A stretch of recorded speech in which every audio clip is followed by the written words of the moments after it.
Assalamualaikum warahmatullahi wabarakatuh. Halo semua, selamat datang di channel YouTube Malvika. Pada video kali ini, saya akan mereview motor saya. Yang hari ini akan saya bahas adalah box motor saya. Sedikit cerita, box ini saya beli di Jakabaring, Palembang dengan harga Rp150.000. Ya, ini adalah box bekas. Saya belinya di loakan atau di tempat yang menjual spare part motor bekas. Untuk mereknya sendiri saya tidak tahu. Ini bisa teman-teman lihat apa mereknya.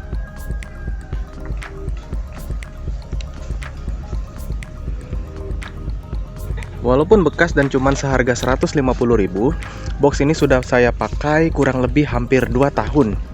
Dan hingga saat ini masih saya gunakan dan saya sangat puas sekali. Tidak ada kendala dalam menggunakan box ini. Bahkan nggak ada kendala tuh seperti boxnya terbuka tiba-tiba.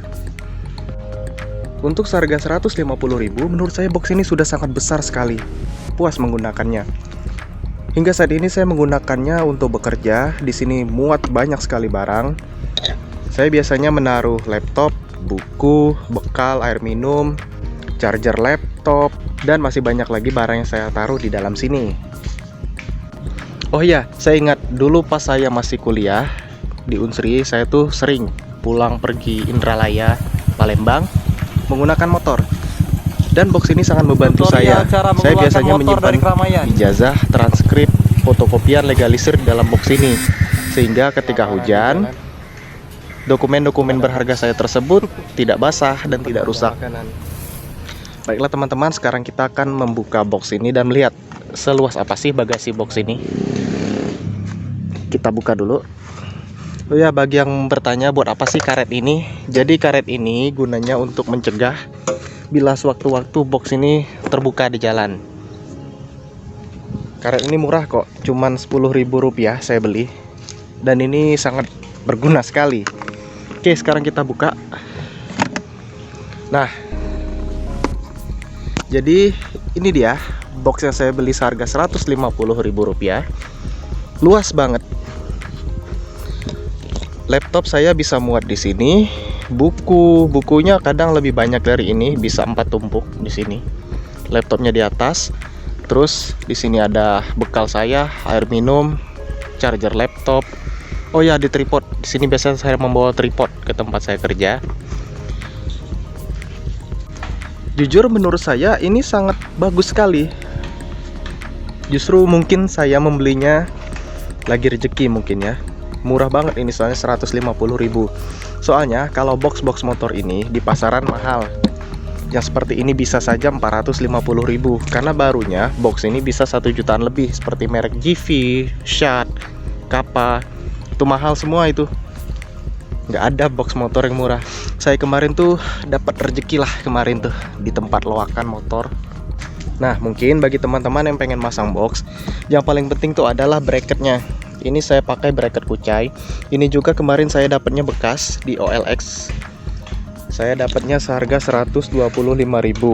Tapi kemarin karena dudukannya nggak pas, jadi saya ngelas ulang pakai plat besi tebal ini. Ini nambah kemarin 100.000 biar dia makin kuat. Udah dari 2018 ini. Masih kuat banget. Jadi totalnya sih habis-habisan 250.000 lah untuk bracket. Ya, bracket doang mahal. Sedangkan untuk 2 bracket ini, untuk yang side box nih,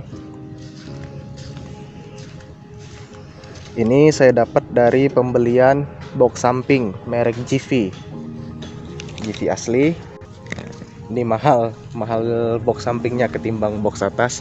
Untuk box samping ini saya beli seharga Rp1.200.000. Ini lengkap dengan bracketnya, dapat stabilizernya. Tuh, mahal. Tapi memang nggak main-main lah kalau untuk kualitas ya. GV ini bagus banget.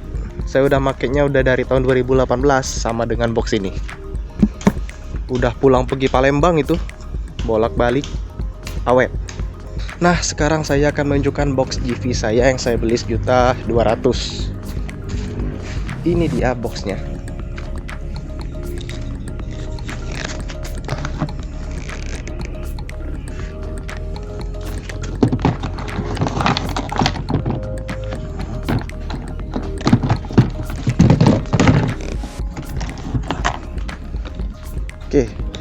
sekarang kita akan mencoba memasang sidebox ini pada bracket di motor. Untuk pemasangan sidebox ini juga sangat mudah sekali, karena di sini sudah tersedia dudukannya. Dan untuk box kiri dan kanan ini dia nggak ada aturan, jadi bisa semua. Jadi jangan khawatir bila teman-teman salah memasang sidebox. Saya kurang tahu untuk box yang lain, tetapi untuk GV E21 ini dia bisa kiri kanan ketukar.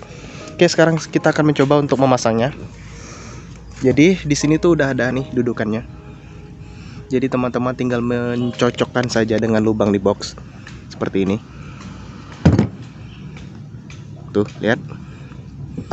Seperti itu. Kemudian teman-teman buka ini. Buka boxnya. Seperti ini. Kemudian teman-teman dorong sampai ada bunyi klek. Dah. Boxnya sudah terpasang dengan rapi dan sangat kuat. Untuk menutupnya kita tinggal memutar kuncinya. Dan box sudah terkunci, rapat dan kuat. Sekarang kita coba untuk box yang sebelah kanan. Sama dengan box sebelah kiri tadi. Kita tinggal cocokkan dengan dudukan yang ada di sini, seperti ini. Kelihatan nggak? Tuh, lihat. Dicocokkan saja seperti ini. Kemudian dorong dan buka boxnya. Kemudian kita tekan sampai ada bunyi klek. Dah. Kemudian untuk menguncinya sama seperti yang sebelah kiri. Putar kuncinya. Nah, itu dia untuk box. Saya mempunyai 3 box di belakang dan 1 box di depan. Nanti kita bahas untuk box depannya. Sekarang kita bahas dulu untuk box sampingnya, kiri dan kanan. Saya juga heran kenapa box ini mahal. Ternyata setelah saya memilikinya dan telah menggunakannya, harga mahal itu ternyata ada di kualitas bahan dan juga di bracketnya. Ini ternyata sangat awet sekali. Saya sudah pernah waktu itu jatuh, motornya terguling karena terlalu berat muatan. Box ini tertimpa bagian sebelah kiri waktu itu rubuh. Dan ini lihat, dapat kita lihat dia nggak pecah. Dia cuma lecet saja. Ini diamplas saja, nanti udah bagus lagi. Kita cat ulang. Masih bagus sekali ini. Hanya lecet halus. Dia nggak pecah. Kuat sekali box ini materialnya. Jadi nggak main-main.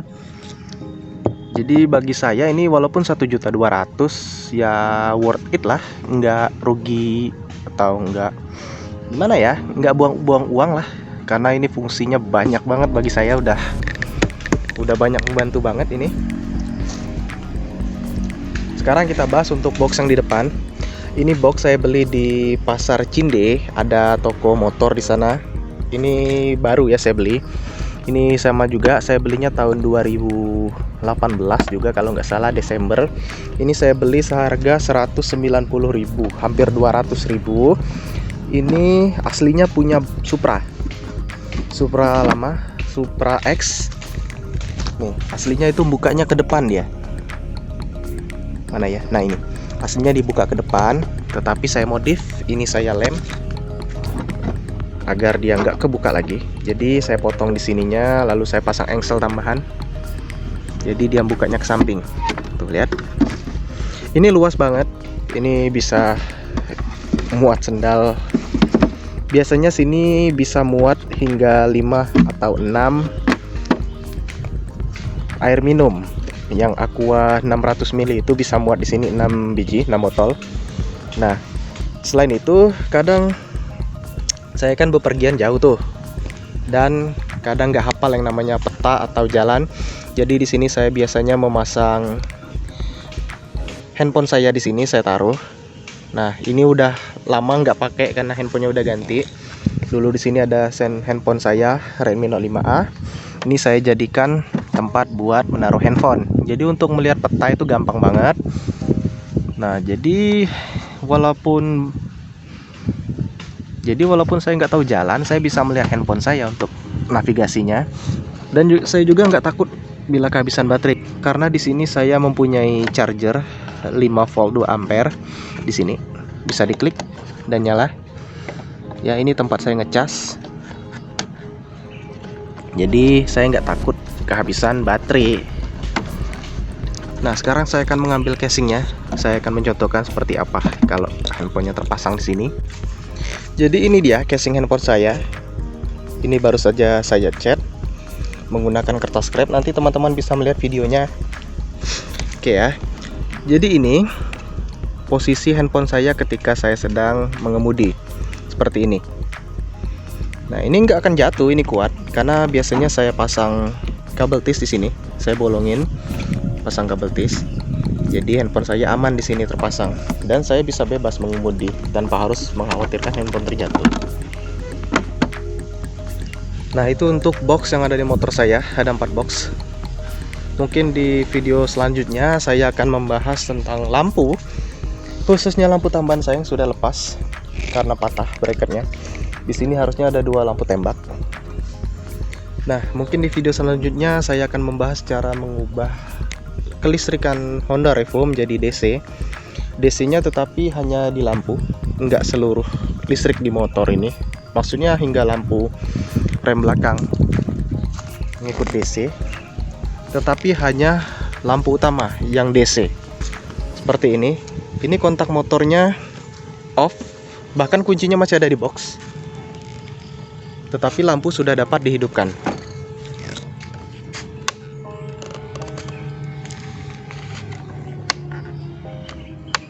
Lihat. Jadi walaupun kontaknya off, lampunya masih dapat hidup.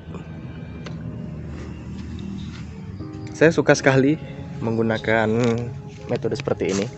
Karena bila kita mengubah seluruh kelistrikannya menjadi DC, motor ini khususnya Honda Revo cepat banget tekor. Saya udah hampir 2 kali ganti aki baru. Dulu pakai Proji sama lampu tembak di sebelah sini dan lampu sorot. Itu hampir kayak tadi lah, ganti aki karena sewak terus. Nah, sekarang saya mengubahnya dari yang kelistrikannya full DC. Seluruh lampu tuh ngikut ke aki. Sekarang hanya lampu utama saja yang ngikut aki. Nah, nanti di cara membuatnya seperti ini akan saya dibahas di video-video lainnya. Jadi teman-teman sudah menyaksikan tadi tentang review saya mengenai 4 box yang ada di motor saya. Box atas, kiri, kanan, dan juga box di depan. Nah, nanti di video selanjutnya saya akan membahas tentang kelistrikan motor saya, khususnya lampu motor saya yang dapat hidup tanpa menghidupkan kontaknya, atau dia langsung hidup dengan mengklik tombol lampu di sini. Nanti saya akan membahas bagaimana cara membuatnya seperti itu. Jadi saya ucapkan terima kasih sudah menonton. Semoga bermanfaat. Bila ada salah kata saya mohon maaf. Kepada Allah hanya saya mohon ampun. Wassalamualaikum warahmatullahi wabarakatuh.